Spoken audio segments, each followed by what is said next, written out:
उन्होंने खुद बनाया उसकी रिपोर्ट तक लागू करने में क्या दिक्कत उनको? ये जो संविधान है उसको खत्म करना चाहती है सरकार।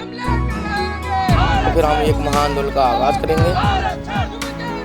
लखनऊ के इको गार्डन में 69,000 शिक्षक भर्ती के आरक्षित वर्ग के अभ्यर्थियों का धरना प्रदर्शन 104 दिन से चल रहा है।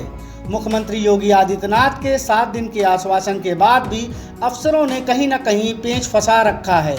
1.5 महीने से अफसर आजकल का झांसा अभ्यर्थियों को दे रहे हैं।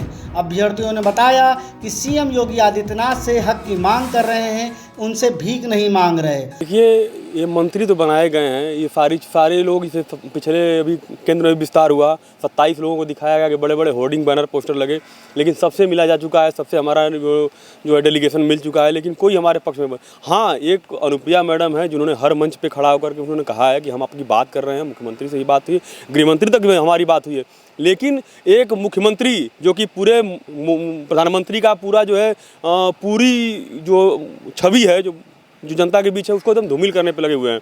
ये उनकी जगह को हम समझ नहीं पा रहे हैं कि उनकी सत्ता हथियाना चाहते हैं, उनकी कुर्सी हथियाना चाहते हैं, क्या करना चाहते हैं। उनके द्वारा बनाए हुए आयोग को उन्हीं के सामने कहे कि बहुत बड़े बड़े जेपी नड्डा जी थे, राष्ट्रीय अध्यक्ष जो बीजेपी के थे, उनके सामने कहे कि प्रधानमंत्री जी ने एक राष्ट्रीय पिछड़ा वर्ग आयोग बनाया है पिछड़ों के लिए, लेकिन उसकी रिपोर्ट जो उन्होंने खुद बनाया उसकी रिपोर्ट तक लागू करने में क्या दिक्कत उनको, क्या हर्ज है?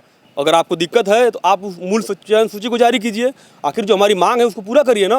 अपनी हर स्तर पर योग्यता को सिद्ध कर चुके हैं। पिछड़ा वर्ग आयोग ने भी माना है कि आरक्षण घोटाले मामले में गड़बड़ी हुई है, परंतु 3 महीने से ऊपर होने के बावजूद सरकार ने कोई ठोस निर्णय नहीं लिया है।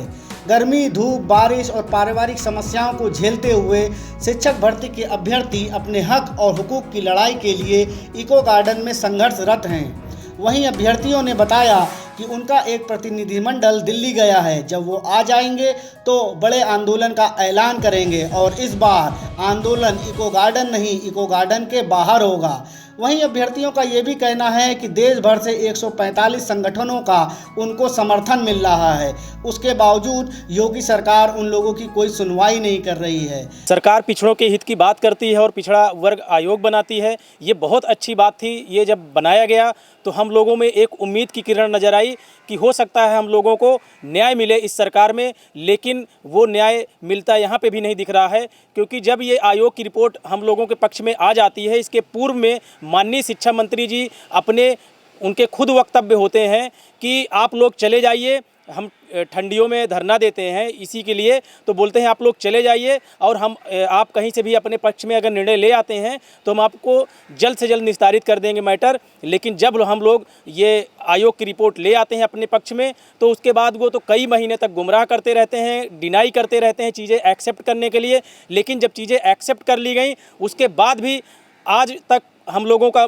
मामला निस्तारित नहीं किया गया। आखिर क्या दिक्कत आ रही है सरकार को ओबीसी को आरक्षण देने में? क्या ये जो संविधान है उसको ख़त्म करना चाहती है सरकार? भीम आर्मी के चीफ चंद्रशेखर के नेतृत्व में 6 सितंबर को महाआंदोलन लखनऊ के इको गार्डन में हुआ था, परंतु उसके बाद सरकार ने आश्वासन दिया था कि जल्द से जल्द उनके मामले में सुनवाई होगी, परंतु इतने दिन बीत जाने के बाद भी इन लोगों के मामले में कोई सुनवाई नहीं हुई है, जिसको लेकर अभ्यर्थियों में आक्रोश व्याप्त है। उनका कहना है कि उनका प्रतिनिधिमंडल जब दिल्ली से आएगा तो बड़े आंदोलन की रणनीति को तैयार किया जाएगा। देखिए, हम 104 दिन हो गए हमारे धरने को लगातार चलते हुए। हमारे आगे की तैयारी अभी हम जो हमारे जो नेतृत्व करता है वो दिल्ली गए हुए हैं, उनको जो वहाँ से जो ये बता रहे हैं कि हाँ सरकार ने आयोग में अपनी रिपोर्ट यहाँ से फाइल की है, हम लोग की जो रिपोर्ट आयोग ने दी थी उसके उपलक्ष्य में, तो उस पर जो भी डिसीजन इन्होंने दिया है, क्या दिया है क्या नहीं दिया, अभी कुछ उजागर नहीं हो पाया है। जैसे ही वहाँ पर से हम लोग को कुछ पता चलता है, अध्यक्ष से वहाँ पर मीटिंग होती है, उपाध्यक्ष से हमारे राज्य पिछड़ा वर्ग आयोग, फिर आके वहाँ पर भी बात होगी, तो देखते हैं जो भी आगे पता चलता है कि हाँ किस तरह से उन्होंने हमारे बारे में अभी वहाँ जवाब लगाया है, तो उसके उपरांत हम लोग कुछ करेंगे। क्योंकि अगर हमारे खिलाफ अगर कुछ वहाँ पर लगाया होगा, अगर जवाब अगर हमारे साथ में दिया, सहयोग में है, तब तो ठीक है, और नहीं तो फिर हम एक महाआंदोलन का आगाज़ करेंगे और उसकी डेट बहुत जल्दी डिसाइड होगी।